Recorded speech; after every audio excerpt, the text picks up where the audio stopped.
This is the Museum of Everything podcast, and we are Dan and Josh, the curators of the Museum of Everything, a Miami-based museum with a collection of a wide variety of different subjects and objects. I actually thought we could start with a brief Museum of Everything pub trivia session, and Josh and I have both prepared a few questions to ask each other. So, do you want to be the first question? Yeah. I was trying to think of stuff that you might you might find interesting and might conceivably know. Thanks. But yeah. So the first trivia question is, what Roman numeral on a clock is traditionally misspelled? That would be the Roman numeral 4, which of course properly would be IV, but on most clocks is actually spelled with 4 I's. And that was to prevent from people mistaking it for a 5, apparently, although I don't know why they wouldn't necessarily mistake it for a 3. Nonetheless, if you look at most clocks, you will find that the 4 is 4 I's rather than an IV. Yeah, I remember exactly where I was standing when I noticed that.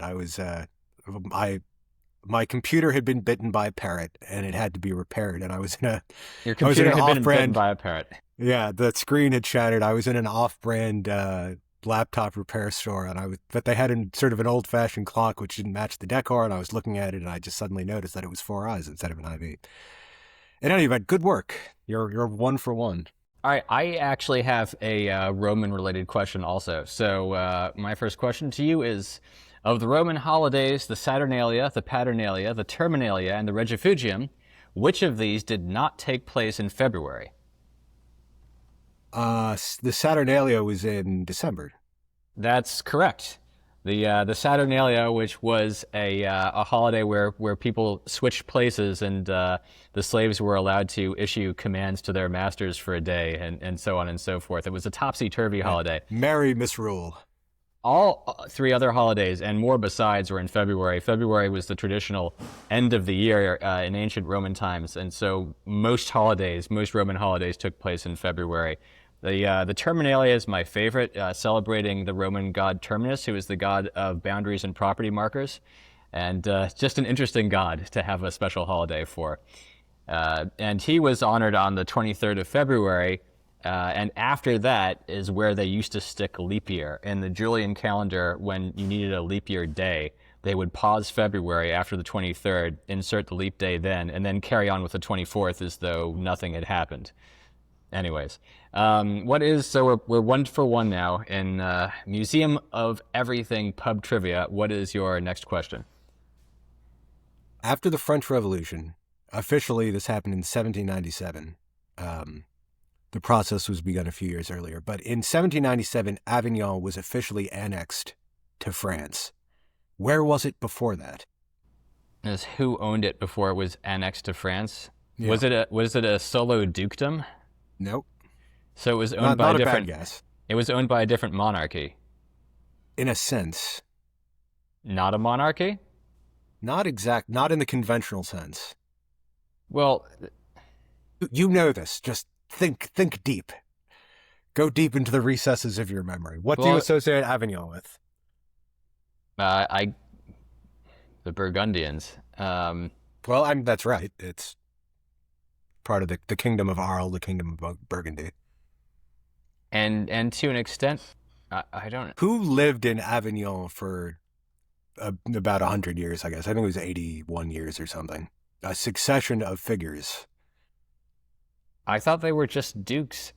I don't know the answer to this question. They used to be based in Rome and are now again based in Rome. All right, so it was an Italian family. Sort of. Oh, wait. Was it a papal? Yes. It was a papal monarchy. The Pope had been kicked out of Rome, or there was temporarily like a dual papality. And it was the Avignon papacy. The French king sort of dragged the popes out of Rome, and he was sort of Avignon kept captive in this very ugly cathedral they built for him with a brick exterior. There's an old palace and a new palace, and after a while they wandered back to Rome. I can't claim credit for that though. You had to give me too many hints. Well, I mean, you did all right. I give you half for that. Nope, that's a pure 0. All right, so Paolo Uccello's painting, The Battle of San Romano, is in 3 panels. Name the 3 museums which have a panel. Well, one of them is in the Uffizi. Very good, yes. And you have been to all of these at some point in your life, and I think seen all of them. Is one of them in the Museo dell'Opera of Siena? Nope. Does the Louvre have one? The Louvre does have one. That's 2 out of 3. Where is the third panel? In the National Gallery in London? It is the National Gallery in London. Hey. Very good. That's a perfect answer. I'm impressed. Paolo Uccello was glossed in Vasari's Lives as a painter so fascinated with the mathematical precision of perspective that whereas most painters became better as they got older, he got worse. And that is a particular comment of Vasari's, along with the observation that he was really good at drawing toroidal hats, and you can see that in Uccello's Battle of San Romano. And all of the lances on the ground are guiding you to the point of perspective. Yes, and a fellow who famously dies in perspective. It's an interesting, not entirely artistic, but very interesting panel, or series of panels. All right, so you're two for two. Third question, please, for me. Where did the first Viking raid on England happen? I mean, where would it have been logical to happen? Somewhere in the north? Yeah, you are very familiar with this place. Is it in England or is it just in the UK? No, it's in England. It's in England. It has Gospels. Is it Lindisfarne? Yes, it is Lindisfarne. Good work. Lindisfarne. All right. So yep. Lindisfarne, the Gospels was a good hint. All right. Well, that was the third question you've asked me. So I have to ask you one more. All right. So name the 7 carriers that were at the Battle of Midway. All right. And first break them down by sides. All right. Well, the Japanese ones were the Akagi, the Kaga, the Hiryu, and the Soryu. Very good. That's 4 out of 7. And so the it follows that American 3 were ones, American. The Americans were at the Yorktown. Oh, man. I thought the Japanese ones would be a little harder for you. No, it's because they have very poetic, they sort of rhyme with each other, so I've always remembered those. Was it the You're Lexington correct. and the Enterprise? You got 2 out of 3. The Enterprise was there. The Yorktown was there. The Lexington, of course, had been sunk in the Battle of Coral Sea a month earlier. So it probably wasn't there. It wasn't there. So what is the third carrier? The Yorktown, the Enterprise. The Saratoga? The Saratoga was not it. This is embarrassing. I know it wasn't the Midway. Any ideas? I don't know. I'm blanking completely. All right, well, the last carrier was the Hornet. Oh, of course, the Hornet. And, all right, so you got 6 out of 7 carriers, but I'm afraid that's a fail. Yeah. You got very close, though. It's impressive. I wish I could award you 6 out of 7 for that, but I can't. So do you want to do a one more? Because I have a pair of questions that go together. All right, yes, because now we're actually tied 2-2, 2 out of 3 each. So we could use a tiebreaker. This is 2 questions, but they have one answer. Interesting. Yeah. So what was Napoleon's greatest victory, the victory that ended the War of the Third Coalition? It was a little more than a month after Trafalgar, less than 2 months after Trafalgar. And what also was Fred Astaire's real last name? Really? Yeah. Well, so I guess it wasn't the Battle of the Nile then. Yes, Fred the Nile. That was What was Fred Astaire's real last name? Well, I thought it was more likely you'd know the battle, actually. But the fact that it was Fred's real last name was just sort of a bonus. Who was he fighting primarily in this battle? Ginger Rogers. Sorry, let's cut that out. Terrible joke.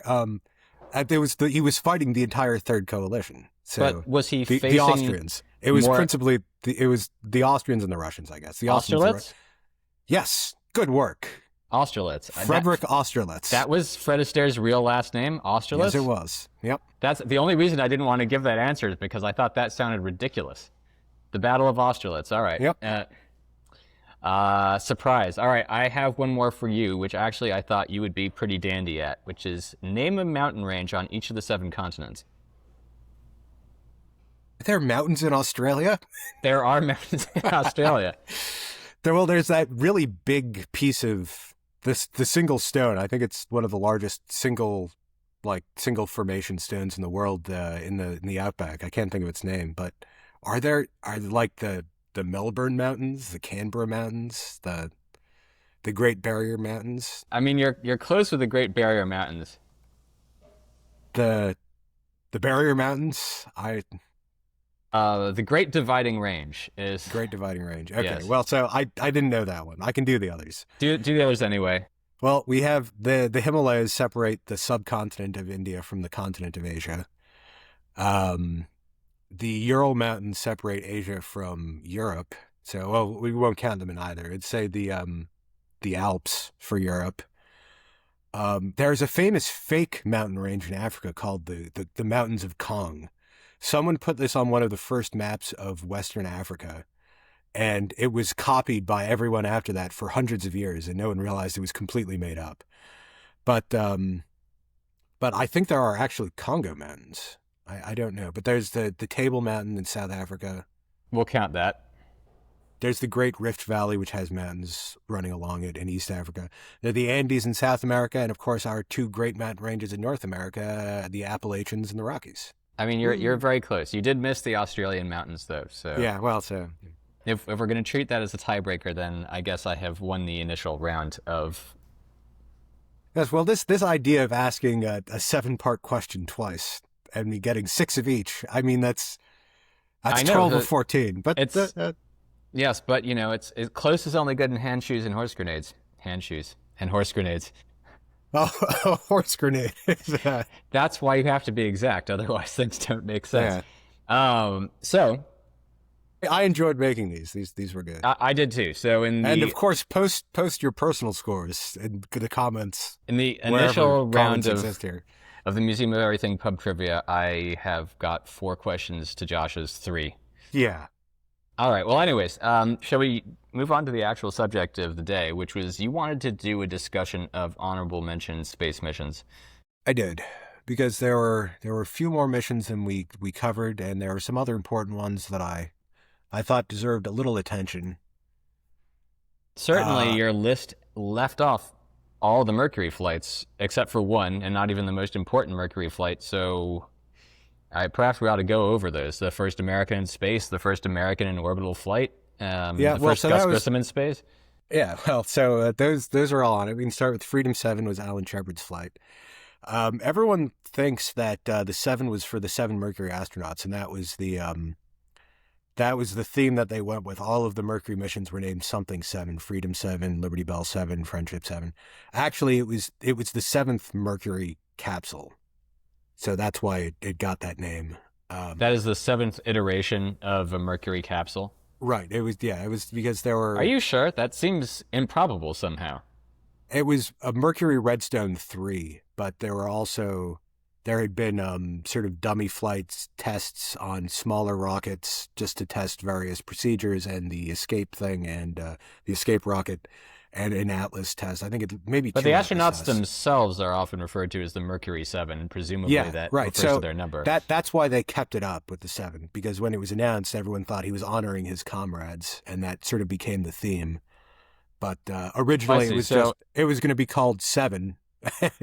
It was Spacecraft 7, and it wasn't the mission that Alan Shepard named Freedom 7. It was the capsule itself. It was just called Spaceship 7. He renamed it Freedom 7, and that started the theme of naming the missions. But actually, he was just naming his plane the way pilots had often named their planes. So it was Alan Shepard's idea to name the capsule? Yeah, indeed. Alan Shepard, he doesn't get enough credit because he was chosen to be first because they decided he was the best pilot. And I don't want to denigrate the other astronauts, but he was chosen to be first, and then he was chosen to be first on Gemini.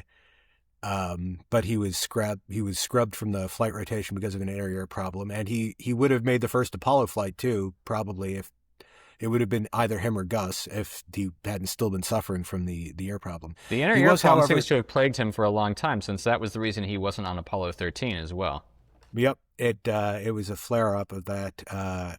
It was a serious problem, but unlike a lot of the other astronauts, he didn't want to just quit and go off and make his money in another field using his astronaut celebrity. He really wanted to fly, and he was the only Mercury astronaut to walk on the moon. But freedom... He wasn't the only Mercury astronaut to fly an Apollo mission, though, was he? Well, no, Wally Schirra flew Apollo 7, but they were the only two. Gordo was the backup commander for Apollo 10, but did not get his own Apollo mission and retired thereafter. Kind of a shame. Well, Gordo kind of brought that on himself because he didn't take it as seriously as he ought to. He was always a very seat of your pants type pilot, and he brought that same approach to being an astronaut. Didn't he famously fall asleep on the launch pad during his Mercury mission? He was a very relaxed individual. He fell asleep during the run up to the mission, and then he slept. He was the first man ever to sleep in space. And that's a cool cucumber there. Yeah, he was almost scrubbed from his Mercury flight because he buzzed the NASA offices at Houston like a week before the mission and really rattled the windows, and everyone was so annoyed with him that he was very nearly scrubbed, and it was only Deke Slayton's personal intervention that kept him on that mission. He was almost bumped in favor of Alan Shepard getting a second flight, which would have changed things slightly. But Deke said that they had to either let him fly or fire him. They couldn't just keep him in abeyance, and so they let him fly. And of course, he did a remarkable job in the mission, which you can hear was the very first mission we discussed in the first episode. I've always liked Gordo, but if he had wanted to fly on Apollo, he needed to study the moon a little harder and race cars a little less. Yeah, and Gordo's manual landing for his Mercury flight, he landed closer to the carrier than any of the automatically targeted re-entries that had happened with the first 6 Mercury flights, or first 5 Mercury flights, I guess. Yep, and despite the fact that he had a reputation for not studying very hard, he knew his star maps so well that he was able to navigate by the stars out the little window of the Mercury capsule when he was adjusting his attitude for reentry. But we discussed this in considerable detail. Though one other thing I want to say about Gordo is one of the other times he got in trouble with NASA and flying is that he landed at an airstrip that was too small for his fighter officially. And because he needed fuel, he had stretched his fuel a little bit going around a storm or something. And they refused to refuel him because I said the strip was too short for him to take off at. So he took off anyways with 0 fuel and flew to a nearby airport to refuel. Just because he said, he could take off from any airstrip. As long as he knew he could do it, there was no reason anyone else would object. So that was what Gordo was like. Okay, Alan Shepard again. Why so don't yes, you go through Alan the flight Shepard's briefly? first flight. This was the first flight of an American in space. We just missed out beating Yuri Gagarin to be the first man in space. The flight was about 15 minutes. It was a suborbital flight, which is to say we didn't end up in orbit around the... It was just a ballistic flight. It was a ballistic flight like an artillery shell. So it followed a parabola up into space and then back down again to land near an aircraft carrier. It went very well. The one sort of slight problem with the mission was that, and Tom Wolfe talks about this in The Right Stuff, he had turned on the gray sun filter for the capsule periscope because he was on the launch pad for such a long time. I think it was the polarizing filter. Yeah, which sort of dimmed out all the colors and made it appear more or less grayscale. And he was worried to turn it off because he accidentally grazed the abort handle, and rather than risk aborting the mission, he left the filter in place, which meant that although he was the first American in space, the first American to see space in color was Gus Grissom. Was Gus Grissom, yeah. So that was really the only slight hitch in the mission, but it went off other than that perfectly. Well, he was on the launch pad for a very long time, famously discussed in the movie where he had to go to the bathroom, which he eventually did. Which no provision had been made for because it was only supposed to be a 15-minute flight. But right, a rather considerable oversight. And also the reason he almost bumped the abort switch when he was trying to change the filters in his periscope was because it was difficult to rotate his hand inside the sleeve cuff. So they changed that for the next mission. Another thing about his mission is that it did not have emergency escape bolts on the hatch. The first time those were used was on Gus Grissom's flight. Were they malfunctions? Stupid mistake. for a number of reasons, but we'll get to that in a minute. But yes, Alan Shepard did superbly. It was a remarkably dangerous thing. Obviously, no man had ever flown on a Redstone rocket before or in a Mercury capsule in space. But Ham the chimp had, successfully, and everyone, including Shepard himself, were completely confident that everything would go smoothly, and indeed it did go very smoothly. It went so smoothly, in fact, that it wasn't in a top 10 mission, because it was a duplicate of Ham's mission, and he did everything right. NASA did everything right. I think that it deserves to be a top 10. It was extremely momentous. Alan Shepard, if I'm not mistaken, got a ticker tape parade in New York and got to visit the White House, and he was a national hero. Cover of Life magazine or Time magazine, one or the other, maybe both. Probably both. They were all heroes. So let's move on to Liberty Bell 7, which was Gus's first flight, Gus Grissom's first flight. It was exactly the same mission plan as Freedom 7. Liberty Bell 7 had a major problem, which was not at all Gus's fault. But let's start with the name. Gus was very amusing. We mentioned his famous speech, "Do good work." He painted a big crack on the side of Liberty Bell 7 because obviously the Liberty Bell has a crack in it, and the Mercury capsule looks like a bell. And there was a lot of joking afterwards that the reason the capsule sank was because it had a big crack in it. The mission went perfectly. He was the first American to see the Earth in color. He was able to see West Palm Beach and Cape Canaveral clearly. And when he landed, you may know already that the capsule sank, and this is depicted as his fault in the terrible movie The Right Stuff. This is absurd. There is no basis in fact for it. Absolutely no one thinks that Gus intentionally or accidentally triggered the explosive hatches. The remarkable thing is that they didn't go off in space, which would have been much, much worse. Which would have been literally catastrophic. There is evidence, quite a deal of evidence to the contrary. When the explosive hatches were triggered by hitting a plunger with your fist, which then apparently the forces... It recoiled. Yes, the forces recoiled the plunger into the hand and bruised the astronaut's hands. Every astronaut that had actually triggered the explosive bolts to open the door on subsequent missions ended up with a bruised hand, which Gus Grissom did not have. So there's no way he could have... Yes, but not only that, the recovery helicopters asked him if he was ready to get out and said it was time to get out, and he said he wanted 5 more minutes to finish documenting the condition of the spacecraft on the inside. So he was in no hurry. He wasn't anxious. He wasn't panicked as he's depicted in the movie. That's completely fictional. What is true is that one of the bolts was stripped before the flight. There were 70 bolts holding the door in place. Only 69 of them were aligned correctly. One of them stripped. And they decided to fly it anyway. So they already knew the hatch was not in perfect condition. It was the first time they had flown explosive bolts on a Mercury mission. And they should have tested it more. Clearly, it was a problem. It would seem to be likely the result of some sort of electrical glitch that triggered the explosive bolts to fire. It definitely was.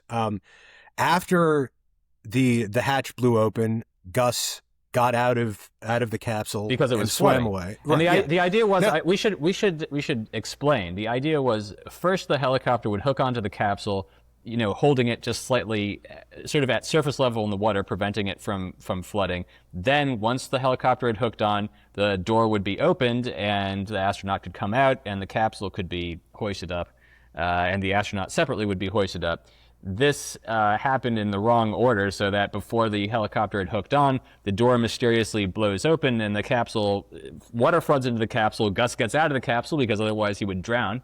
And the helicopter hooks onto the capsule as it's sinking, but can't pull it out of the water because it's too heavy, too much water weight by that point. And so they struggled with the capsule for some minutes. Yeah, and but it's something that is also completely forgotten. It's that Gus did not panic in the water. He swam away from the capsule and then swam back to the capsule to help make sure that the helicopter connection was secure because they were struggling to pull it out of the water. And it was only at that point with the wash of 2 helicopters that his suit started to flood. And then he waved to be pulled out of the water before he drowned because water was pouring in through his neck dam. Yeah, and in and the he was getting meantime, very heavy. So the pilot of the helicopter hooked onto the to Gus's capsule got a warning light that there were metal shavings in the oil, which meant that the helicopter only had a few minutes left of function before perhaps the engine would fail. So they dumped the capsule at that point and it sank. But it was recovered about 10, 15 years ago. I remember that event. yeah. And unfortunately, all the film was long gone by that point, or destroyed by being underwater for so long. And the only reason anyone thinks that Gus detonated himself is because it was made up for the movie. There was never any serious belief by anyone that he had done it himself. And possibly in the press conference afterwards, he joked that he had been a little scared on the launch pad, which was just sort of a Gus witticism. Just dryness. He's like, yeah, I was up there feeling scared, getting ready.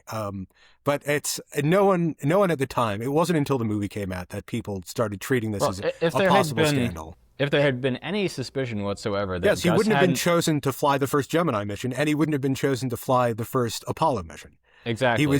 He was an exceptional pilot, an exceptional astronaut. Many astronauts didn't get a second flight because they didn't perform well enough. And that was obviously not the case with Gus. And so again, I'll say that I think the movie picked on him not just out of a desire to dramatize things, but the fact is Gus Grissom was killed in Apollo 1 in the fire, and he wasn't around to defend himself or his legacy, which is a disgusting thing. That is absolutely disgraceful. And it's not like that in the book. In Deke Slayton's book, he says that he hated the way they treated Gus in the movie. And I remember it's sort of an evocative phrase. He said the movie was as bad as the book was good. So don't watch the movie, read the book. Now, after Gus, or possibly fourth, it's not entirely clear, but Deke Slayton should have flown next. But that's when his heart murmur kicked up. His mission was going to be called Delta 7, but it, of course, never flew. So next is Friendship 7, which is John Glenn's flight. Another almost perfect flight. And that's the first time we orbited the Earth. The first orbital flight. And it was a lot better than the Russian orbital flights because the capsule had attitude control and was able to land with an astronaut inside it instead of using an ejector seat. Though we discussed this on one of the previous podcasts, I do think in hindsight it was good that the Russians beat us into orbital flight, because if not for that, we might not have felt compelled to race them for the moon. And that sort of competition has proved extremely important in the development of spaceflight. And of course, Yuri Gagarin's flight, I feel maybe I've been a little hard on it in the previous episodes just because it was a remarkable achievement, and he himself was a great pilot and a very brave man. And the Soviets had some incredible scientists who get no credit at all because everything was so top secret. I mean, this was a military program in the Soviet Union, unlike a civilian program in the United States. Even though it drew on military pilots exclusively. Yeah. Well, yes, that's true. Now we discussed this in the last episode, and I didn't realize that's why Scott Crossfield wasn't an astronaut, because he was a civilian. He was a civilian pilot. Yeah, I think that's why... what's his name? Someone else treated very badly in The Right Stuff. Slick Goodland. Yep. Who did not refuse to fly the X-1 because he wanted more money. The Army wanted an Army test pilot. Yes, he simply wasn't offered the opportunity. Yeah, he was. We don't need to go into that. We talked about that on previous flight. Okay, so Friendship 7, perfect flight, perfect orbits. Then it got to the end, and there was an error light for the landing bag being deployed, which might have meant that the heat shield, which the ablative shield that would protect the capsule during reentry as it heated up, might be loose. So they decided to reenter with the retro rocket pack still attached. When I talked to Chris Kraft about this 50 years after it happened, Chris Kraft was still mad about this because he said there had been problems with error lights before. And it was almost certainly a problem with an error light, and that's what it turned out to be. Instrumentation versus an actual problem with the capsule. Yes. So it was, and Alan Shepard and Gus too, I think, had seen straps of the retro rockets packed, flying off if it had been released early. There would have been physical indication inside the capsule if there had been a deployment of the landing bag. But so he thought there was no serious reason to think that the landing bag had deployed or that the heat shield was loose. But there was very good reason to think that if even a tiny amount of the retro rocket fuel hadn't burned completely, in the nozzles of the rockets, then it would explode during reentry and would have killed Glenn. He was overruled by the other mission controllers, by Bob Gilruth and Deke Slayton. And this was before George Lowe was part of the program. And he thought they were wrong. They thought he was wrong. This was a dispute that lasted on. And, of course, Glenn survived. So in the end, it didn't exactly matter. But he still thought that was a risk they should not have taken. And they should have had more confidence in Glenn being able to tell if the landing bag had deployed rather than taking the risk of rocket fuel being heated up during reentry. Now, it's maintained in the movie, and I think alluded to in the book also, that Glenn saw some mysterious sort of glowing particles around his capsule, and they make fun of this in an illusion. And John Glenn, appears in a cameo in the Frasier show. Yeah. I mean, Frasier, the 90s sitcom, the beloved 90s sitcom, where he ends up talking about seeing weird alien life, and they're not paying attention, so no one ever realizes that he said that except us. But what did that actually happen? Do we know what he saw? Yeah, there were objects that looked like fireflies that were floating outside the capsule, and you should point out that it was not at all unreasonable for one of the first men ever in space. I think only the second or third man to orbit the Earth might have seen some sort of space insect. I mean, now it seems ridiculous, but at the time it wasn't, because no one had ever had this experience before. It was completely new. What it turned out to be is well, there's some debate about it, what it turned out to be. It was probably insulation from the outside of the Mercury capsule that had just sort of gotten shaken loose. That is sort of the gold foil? Not gold foil, but gold foil would make a lot of sense because it could catch the light and well, it might have been foil of some sort, but there was insulation, I think, between the heat shield, where the heat shield was joined to the capsule, where the landing bag separation would have been. That might have leaked out, or possibly it was ice condensation that formed in the upper atmosphere after separation. He could produce more of them by banging on the door. It was a minor detail of the flight that then became a much bigger deal in Aurora 7, which was the next mission, my only dishonorable mention. Scott Carpenter's mission. Yes. Because Scott Carpenter became so obsessed with these things floating outside his window that he almost used up all of his attitude fuel, and then forgot to switch off automatic control when he was using manual control. So he almost burned up all of his reentry fuel, and he might have burned up during reentry simply out of his own carelessness. And he was, Chris Kraft, another thing Chris Kraft was still mad about 50 years later. Which could have wrecked the program because, I mean, America wanted to beat Russia to the moon, but we were not willing to tolerate casualties in order to get there. And the Apollo 1 fire almost killed the entire space program. And so if a man had been killed at this early stage, the fourth Mercury mission resulted in a fatality, we might have scrapped the space program completely and said it's not worth it, because there was a heavy element of political agitation against our doing this in the first place. Walter Mondale and the far left at that time hated the idea that we were spending any money at all on going to space. And so something like this would have been a publicity disaster that could have killed the entire program, and we might never have gone to the moon. Yeah, and then after, because of his carelessness during reentry, he kept trying to rotate around to look at things. I mean, you can't blame him for wanting to look out the window, except he should have been more disciplined. His reentry angle was wrong. He landed something like 250 miles away from the carrier he was supposed to be picked up at, and was floating around for a long time. And then he said in the press conference afterwards that NASA didn't know where he was. And Chris Kraft was very mad about this. He said, "We knew exactly where he was, down to the square yard. Took us a while to get there because he had missed so badly." And so he never flew in space again. He did do some interesting subaquatic work. While he was waiting for them to pick him up. No, after he left the astronaut program, he went to Sea Lab and did some marine biology work. But Chris mentioned Kraft. I shouldn't call him Chris. Mr. Kraft mentioned that for one of the later missions, I think it was Gordo's mission, or maybe it was one of the Gemini missions. I think it was Gordo's Gemini mission, Gemini 5. Anyways, for one of the later space missions, Scott Carpenter was on the sea floor on Sea Lab, and to tease him, Deke said that they were going to have Scott Carpenter order the retro rocket fire from the bottom of the sea, from the bottom of the sea into space, and he got apocalyptically irritated by this, and then Deke told him he was only teasing, so it was just a little joke, but Yeah, so that was the one dishonorable mention, just because of the level of carelessness involved to accidentally almost use up all of his attitude control fuel. He could have burned up in the atmosphere, and it could have completely destroyed the American space program. All right, well, we don't need to go through all the Mercury missions, though, unless they're all on your honorable mentions list.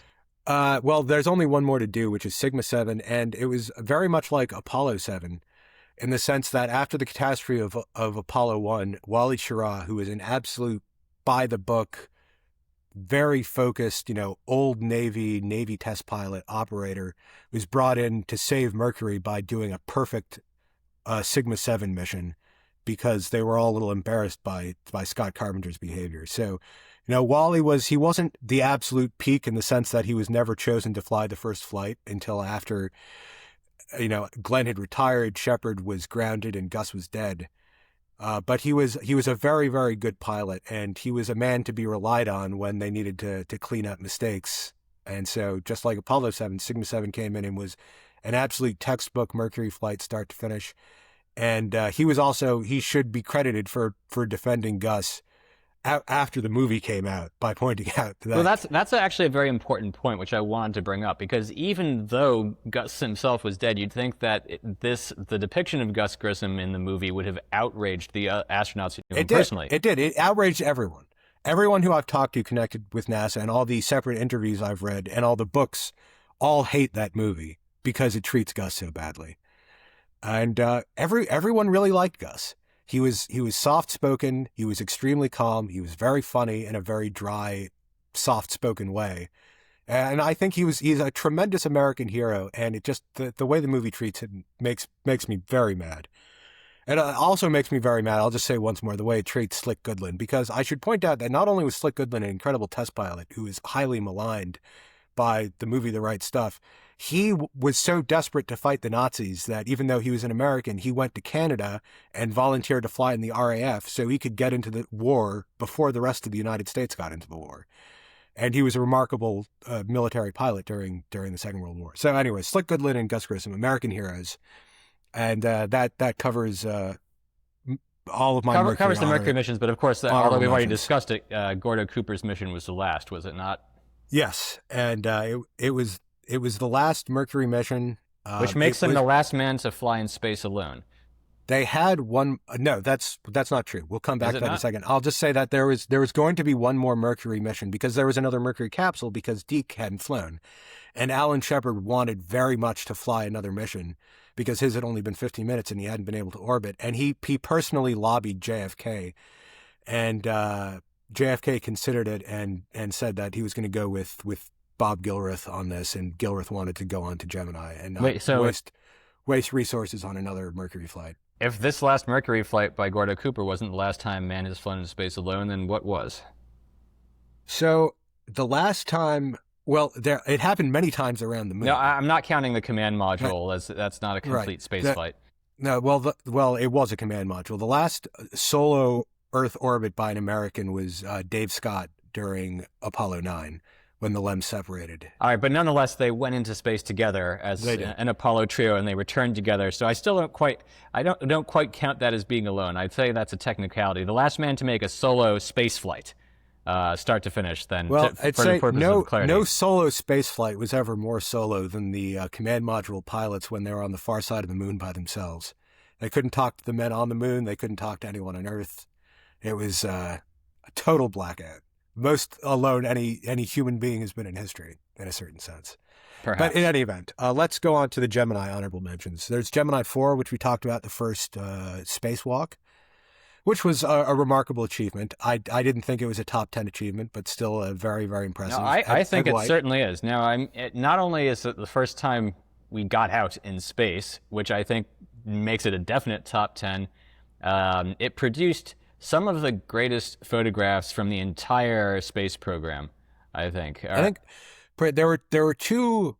Well, there are three parts to the spacewalk that should really be considered separately. The first was the ability to depressurize and repressurize a capsule in space, which shows an astounding level of confidence in the quality of the workmanship of the Gemini capsule. And you can imagine getting into space is hard enough, but then letting all the air out. Yeah, so and that then filling it again. Again, we which need to the explain Russians, the that Soviets were not able to do. capsule itself was pressurized before launch, and so it was atmospheric pressure, even though the men had spacesuits on.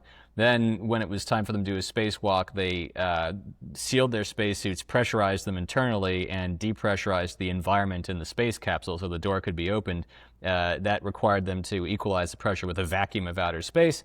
And then, after the spacewalk, Ed White gets back in, closes the door, and they repressurize the capsule, which is something that the Soviets couldn't do.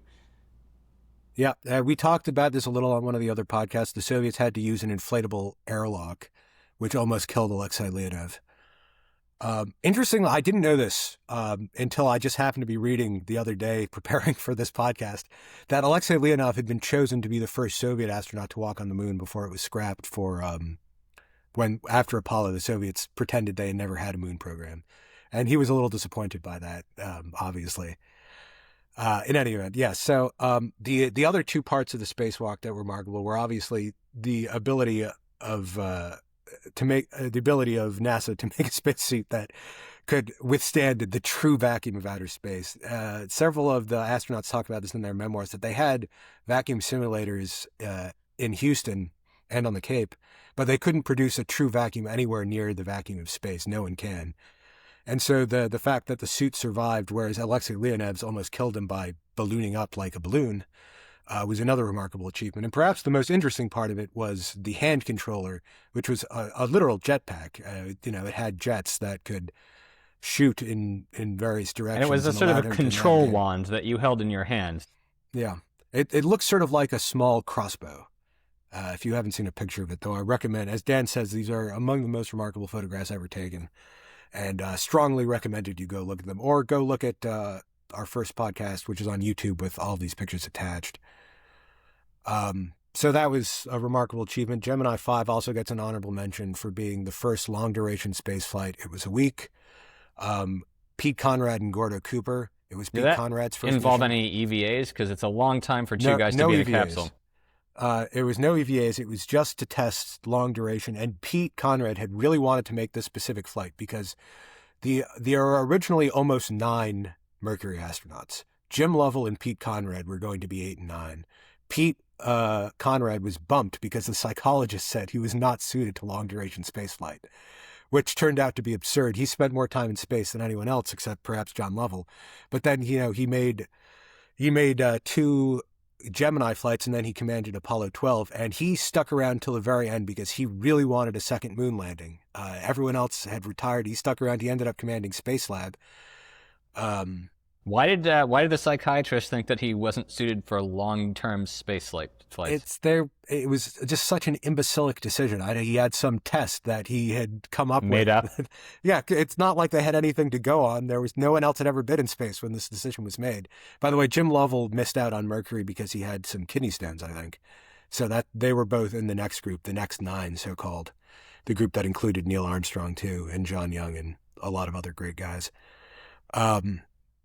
So Pete Conrad really wanted to make that flight, prove that he was long duration. And then, of course, he made the pitch for the Venus flight, which would have been 6 months in a Gemini capsule, which I wish they had let him do, but they didn't, obviously. Can't believe that they didn't, because it would have been really interesting to get close to another planet, and that was kind of an obvious arguably choice. Even more exciting than landing on the moon would have been circling around another planet. Obviously, we can say that not knowing because it's never been done, and so it really excites the imagination. I mean, it would have been a tremendous advance for science just to get the pictures of orbiting Venus, and I can't imagine not doing it. It's something also that I think would frankly excite people as a more tangible goal than Mars right away, or rather, they could decide, rather than making Mars the initial target or even returning to the moon, send a mission around Venus. That would be tremendously exciting. Yep, I wish they would, and I'm so eager to volunteer for that. I cannot say it would. I could die happy. I mean, the problem to an extent with the new space programs is there seems to be. It's hard to tell much more conservative than they used to be. Well, not just that. It's hard to tell how serious Elon Musk is about this, but the idea that we need to get to Mars as soon as possible so we can have an alternative place for humans to live when Earth is no longer habitable or when we run out of resources or something like that gives the entire undertaking a somewhat kooky overtone. Yeah. And I think it's a complete I mistake. mean, it's like saying we needed to discover North America because Europe might have had another Black Death and killed everyone. Yeah. That's not the reason for exploring. Exploring for exploration's sake is adequate, and making up extra reasons to do it sort of insults everyone's intelligence. Exactly. You want to explore because you want to see and discover new things, and that's it. Yeah. NASA's motto should be the George Mallory quote, because it's there. NASA, because it's there. Anyways, yes. so that's Gemini 5, Gordo and Pete. Pete Conrad, maybe after Gus, my favorite astronaut, certainly one of my favorites. I really, really like Pete Conrad. I also, we'll do Apollo 12. It also gets an honorable mention. Actually, that's my next Apollo. That's my next honorable mention. We skip over the rest of the Gemini. Apollo 12 was Pete Conrad's mission, right? And why does Jim Lovell in Apollo 13, the movie, say that his landing would be better than Pete Conrad's, or way better than Pete Conrad's? Just because they had known each other a very long time, and they were very close friends, and they had a lot of rivalry. And the fact that Pete was chosen for Apollo 12 instead of Jim Lovell was a bit of a sore point for Lovell. I mean, there were two of the best pilots in the program. But Jim Lovell had very recently consensus. been on an Apollo flight since he did Apollo 8. Yes, well, he had been slated for Apollo 11. He was going to be the he was going to fly on Apollo 11. So is Fred Hayes. So Fred Hayes was bumped when all the missions were rejiggered after Mike Collins, who was going to be on Apollo 8, had a back problem. When he had been a test pilot, he had ejected. One of his spinal discs was suffering, and it cropped up again just when they were training for Apollo 8. So he was bumped to Apollo 11. His backup was Jim Lovell. It was bumped up to Apollo 8. And for some reason, Fred Hayes was moved from the Apollo 8 backup to the Apollo 11 backup, which meant that he was then on Apollo 13. I'm surprised they shuffled the crews around so much. You would think that having crews who are used to working with each other would be an advantage. Well, but I think that's why I think Jim Lovell wanted to keep Fred Hayes on his crew. So they were obviously very close friends too, much as depicted in the movie. But so Apollo 12, it is always said by everyone that of all the Apollo missions, the least friendly, as we discussed, were Apollo 11, just because they, for whatever reason, they just weren't the friendliest guys. They didn't get along with each other, that is. It's not that they didn't get along so much as that they just didn't have a lot in common, so they didn't socialize outside of work. But everyone agrees that by far the closest team were Apollo 12, who were just lifelong friends from this time for the rest of their lives. They were just constantly hanging out with each other. They all got matching gold Coke bottle Corvettes, famously, and you can see the photographs of them posing with them very amusingly. So the other two guys were Dick Gordon and Al Bean. It was Al Bean's first space flight. Dick Gordon had been Pete Conrad's co-pilot for his second Gemini mission, which I think was Gemini 11. Also, by the way, I should mention that Gemini 11 is still the only time artificial gravity has ever been created in space. They strapped the Agena booster to the Gemini booster by a very long bungee and spun it around and generated a very small amount of artificial gravity inside the Gemini capsule. But it didn't really work very well, so they cut it loose without taking it too far. And it was not important to the Apollo landings, so it was never attempted again, and has never been attempted since. But it was an interesting idea.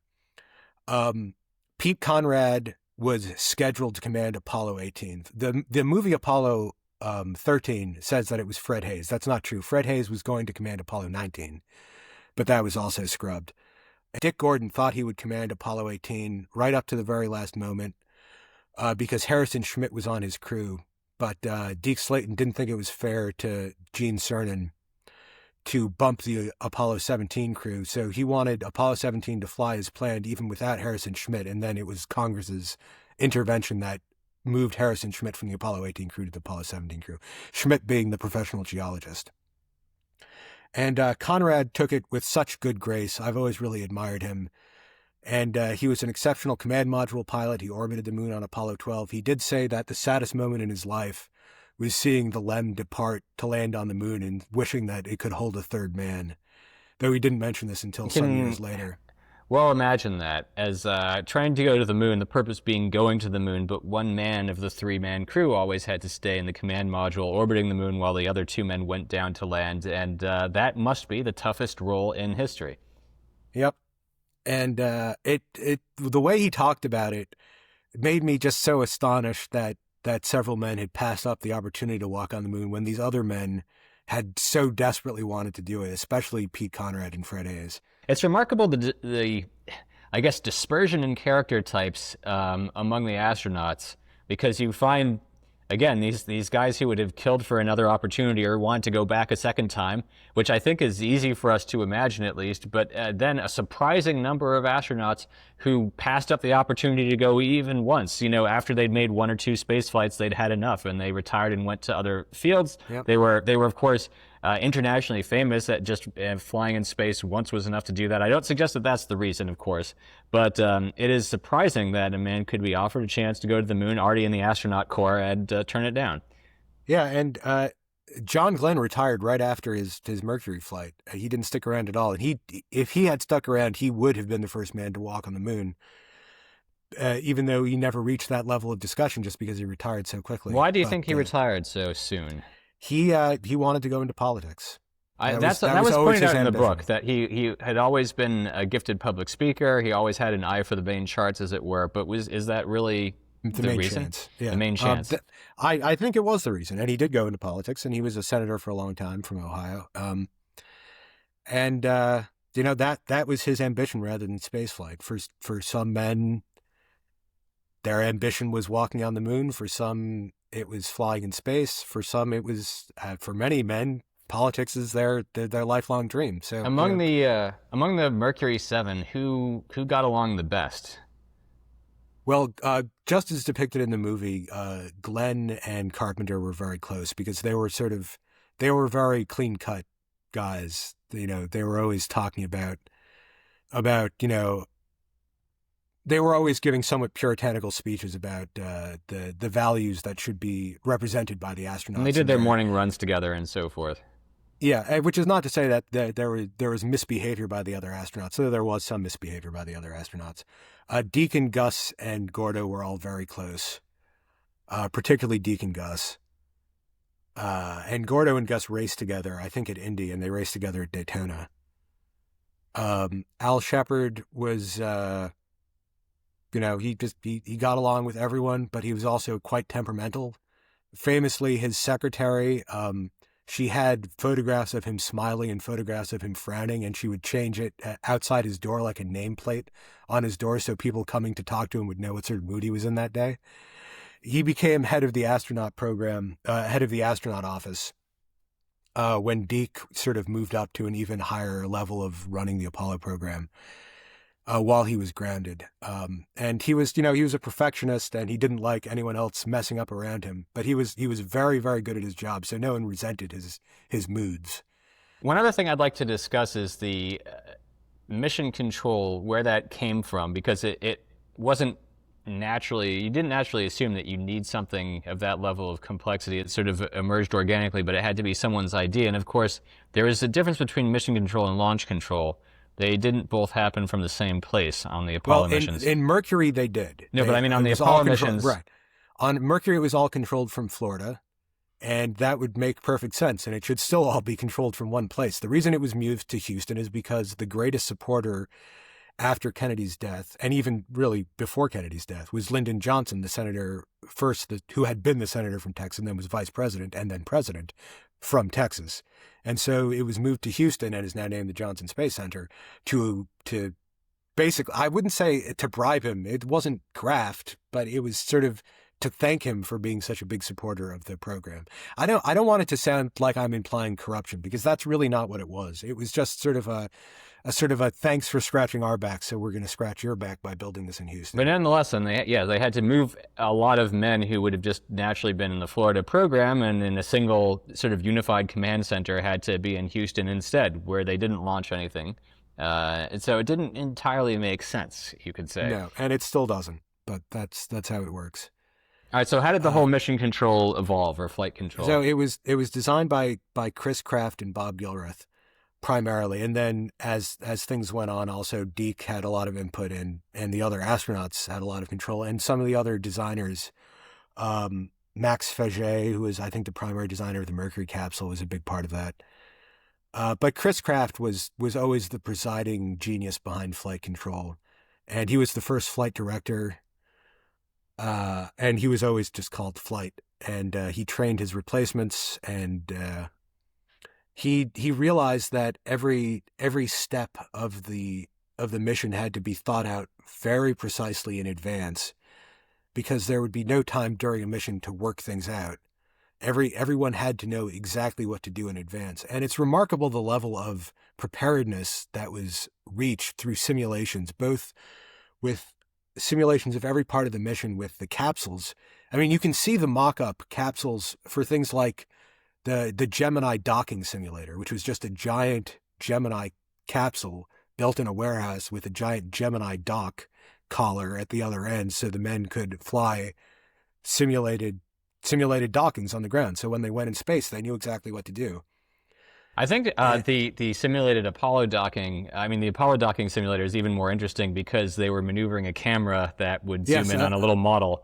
By the way, if you want to see that actual model, the model of the there were different models of the landing places for the LEM on the moon for each mission, and the Apollo 19 model, plaster of Paris model of the Tycho crater, which was where Apollo 19 was going to land, and where they want Artemis 4 allegedly to land at the South Pole of the moon, it still exists and is in the Cradle of Aviation Museum, which we've mentioned before, on Long Island, near where they developed the LEM.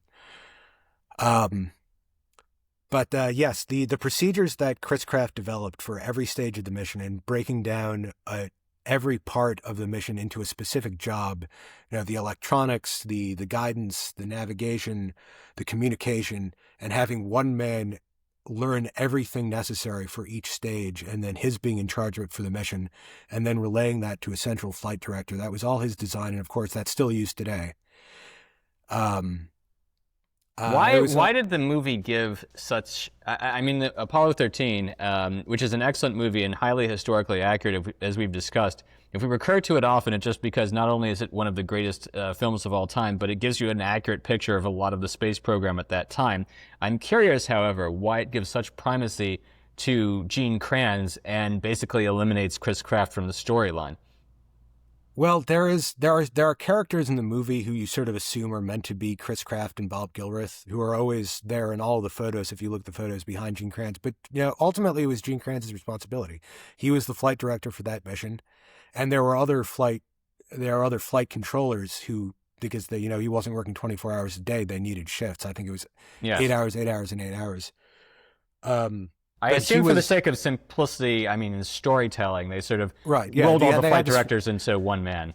Right, which is also why the stuff with Ken Mattingly in the simulator was all very accurate, but that same thing was happening in the LEM simulator with John Young and Charlie Duke. They were the backups for the LEM. That is, the Apollo 16 crew were the backups for the Apollo 13 crew. So when Jack Swigert was bumped up from 16 to 13, and Ken Mattingly was bumped from 13 to 16, he joined the 16 crew, and the two backups for Jim Lovell and Fred Hayes were John Young and Charlie Duke, who would then walk on the moon on Apollo 16. And they were doing just what Ken Mattingly was doing, just hours on end in the LEM simulator, testing procedures to maximize power and maximize efficiency. And they had to cut that out of the movie just because they had to make a movie. But I don't really blame them for that. Yes, no, given the complexity of the story, they did a pretty fantastic job. Makes me want to watch it again. But Apollo 12, which we have not talked about, aside from the fact that they were all friends and that Pete Conrad was very sad when they left without him. So it was a precision landing on the moon. The test was to see whether they could land not just in a predetermined area, but right next to something that was already on the moon, which was a robotic lander had landed an antenna on the moon, and they landed within walking distance of it, and indeed walked over to it. There was a problem with the camera. They had brought along a color camera, and Al Bean, who is the LEM pilot, accidentally left it pointed towards the sun and fried the circuits, and then tried to fix it by hitting it with a hammer. Another thing Chris Kraft is still mad about 50 years later, because he said they could have fixed it if he hadn't hit it with the hammer. Pointing it at the sun was bad enough, but hitting it with the hammer was the thing that really got on his nerves. The coup de grace, literally. Yeah, exactly. But aside from that, in Apollo 13, there's this expression, steely-eyed missile man. That comes from Apollo 12 because right after launch, Apollo 12, as it ascended on its Saturn V, it was hit by a bolt of lightning. And the circuits overloaded, and they almost aborted the mission. But a guy named Pete Aaron, who is depicted in Apollo 13, he's the one who says, we've got to shut it all down now. That's the story. That's Pete Aaron. He was the original steely-eyed missile man because while everyone else thought they were going to have to abort Apollo 12, he said, switch off main bus B. And Al Bean knew where that was on the capsule, on the dashboard in the Apollo capsule, and flicked it off, and everything instantly went back to normal. And Pete Conrad, as it said, laughed himself into space because he was so delighted that they'd been able to solve the problem. Yep, because Pete Conrad loved flying in space. I mean, we should perhaps draw an analogy to Kyle Busch, who just died a couple of weeks ago. He was both of our favorite race driver. The reason we liked him so much was just because of how much he loved racing. He wanted to do all three races. There's 3 NASCAR races every weekend: a truck race, a sort of minor league series race, and then the Cup Series race, which is, the major leagues. And Kyle Busch just wanted to do all of them all the time, and they changed the rules so he could only do 5 a year, which was so asinine. Makes me so angry. But that's kind of how Pete Conrad was. He just wanted to fly every mission. And a lot of astronauts weren't like that, and I really admire that about him. Certainly when you really love doing what you do, generally produces the best results. Yeah, and produces admiration in the people following along, because you can't really understand a mindset that doesn't want to walk on the moon if you love space travel. And Anyways, incidentally, Apollo that's why we're doing this. I'd just like to interject this briefly because we haven't spent a lot of time yet talking about what we actually want to achieve with the Museum of Everything, but there is a specific idea here. We have both always loved museums, which may seem a little bit peculiar in this day and age, but the fact is that we especially like the idea of just looking at interesting objects, but it's a bit of a bummer, frankly, that you have to go to an art museum and only see art, and then you go to a car museum and just see cars, and you can go to a history museum and see, I don't know, various historical objects. But there's no museum that allows you to see everything interesting in one place, and I just want to see everything interesting in a single room or a series of rooms where we can curate across styles, across history, to just create the most interesting tableau possible. And it would be interesting to see a Mercury capsule together with a beautiful car and a beautiful airplane and a beautiful painting and or a beautiful garden. There's no reason that all these things shouldn't be classed together. And moreover, we just like the study of interesting objects. So the only place that sort of comes close to this idea is the Smithsonian around the Washington Mall as a whole. Because you can look at a Mercury capsule and a DC-3 and then walk across the mall and look at a Well, I should say that my closest Conan. inspiration for the concept was the National Museum of American History as it used to be. And so about 15 years ago, it was shut down for several years. And when it reopened, it was a phantom of its former self, with the central elements of fascination completely destroyed. And originally, it was almost what we have in mind now, which is a sort of, it always struck me as a real playground of the imagination.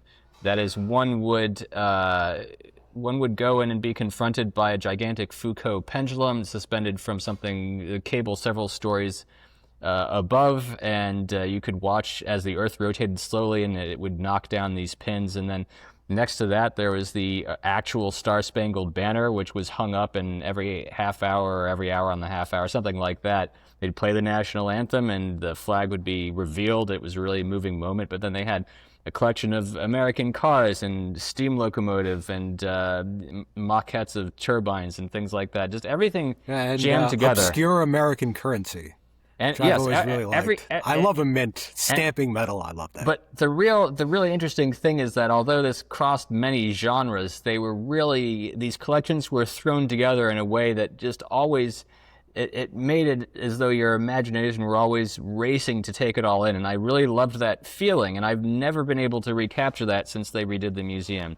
And so I've always missed that to an extent. I mean, the whole thing was very whimsical. The old dining room or the cafeteria in the museum before they redid it was an actual automat, and of the sort that you no longer exists anywhere in the world, as far as I can tell. I've looked into this. Automats were at one point a popular way to do your eating, especially in cities like New York. And it's sort of like a gigantic wall of food vending machines. You would put that's literally what it was. Your pennies or nickels or dimes into these various little slots. They would unlock, and you take out your cup of soup, your sandwich, your piece of pie, whatever it was, and you could still do this. And along with basically everything else interesting that was destroyed when they redid the museum. It still ticks me off. I tried to write pieces about this on numerous occasions. We've both been published in a variety of newspapers and magazines, and I never found anyone willing to publish a piece on the tragedy of the redoing of the American History Museum. You don't want to offend the powerful museum curator lobby. Well, I think that generally speaking, the feeling was that no one would find it interesting, and that may be so. I would find it disappointing if that were the real conclusion. In any event, we have a 501c3 museum project now. So we're actually a federally recognized nonprofit, and we're looking for the right place to host this museum. It's probably going to be in southern Florida because we'd like there to be a new center of culture down here where we both live.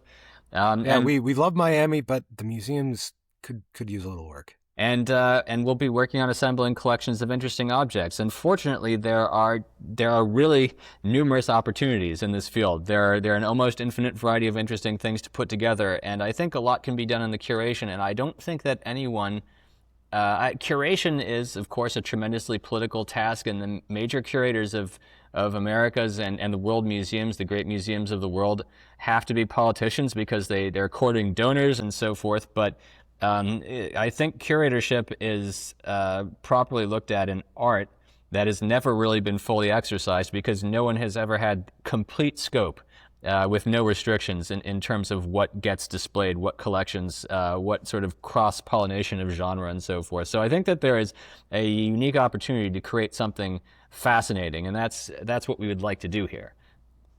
Yeah, and that's we hope you've gotten a flavor of it from the first few podcasts, which have touched on classic cinema and ancient Greek architecture and tall ships and space and zeppelins and so we have a few preliminary objects that I would like to put into the collection as we just collect these things ourselves. Most recently, and I'd wanted to mention this, I'll do a short reel about it. I have a postcard here, which the photograph looks like a reasonably ordinary, tastefully decorated salon or drawing room from the early 20th century. If you look at the back of the postcard, which is it was never mailed and there's no message there, so it's sort of a pristine mint condition, which ironically makes postcards less valuable. But in any event, the back will tell you that it's from the LZ-127, that is the Graf Zeppelin. And so the best Zeppelin. If you look at this drawing room, you realize that it was actually a floating in air drawing room, and you could have sat in it and had your coffee or tea as you floated across the Atlantic Ocean. And the Graf Zeppelin was the most successful of all the Zeppelins, made over 130 Atlantic crossings, flew 1 million miles of accident-free passenger conveyance. It actually circumnavigated the globe as well. And when it was finally decommissioned in 1937, it would be 20 years before there would be regularly scheduled transatlantic air service again, which happened via aircraft, the airlines. And it's amazing to think that 2 decades before that was possible, you could still cross the Atlantic by air in a completely different world. The postcard itself is interesting, and it's something, one of the things that you'll be able to see in the collection when it finds its first permanent home. Indeed. And sort of along the same lines, I mentioned in the last episode that I was reading Walter Scott. And I happened to notice I was up visiting my parents last week, our parents, and noticed that the copy of Walter Scott that my father owns, because like us, he buys a lot of used books. And if you buy used books, you find that you have accidentally bought random interesting books. And this belonged to the father of the guy who wrote Thomas the Tank Engine. So these were the Walter Scotts that the Thomas the Tank Engine creator grew up on. Well, we also have some of Alec Guinness's books, Obi-Wan Kenobi, among other things. It's amazing how often these things turn up. I should mention, we've been talking about Jim Lovell, Deke Slayton, Max Faget, who designed the Mercury capsule, Charlie Duke. I have all of their autographs just because I bought used copies of books about space and that they had happened to inscribe for people. Not a single one was advertised as having an astronaut signature in it, but they just happened to notice when I opened them up. So it's bizarre to think that people often don't even check. I similarly, well, this isn't an autographed book, but it's a very interesting one nonetheless. I was looking for a copy of Admiral Farragut's memoirs, and the only copy that I could find and afford was in such bad condition that it was shipped in an archival box because the spine had completely fallen apart. It's the first edition. Again, it's not something I was looking for, just a very out-of-print book. And when I got it, it turned out to be the Library of Annapolis, the Naval Academy. And given when it was printed and the condition it is in, and of course Admiral Farragut's well-deserved fame in the Navy, you can just imagine the quantity of subsequently great American admirals who probably read this very book, which is now in our possession. Yep, remarkable. In any event, interesting things. What can we say? They're interesting. Yeah, speaking of interesting things, I want to do an episode on Charlemagne. We've talked a little about this. His personal doctor was named Farragut. Farragut, interesting name. Was Jewish, interesting.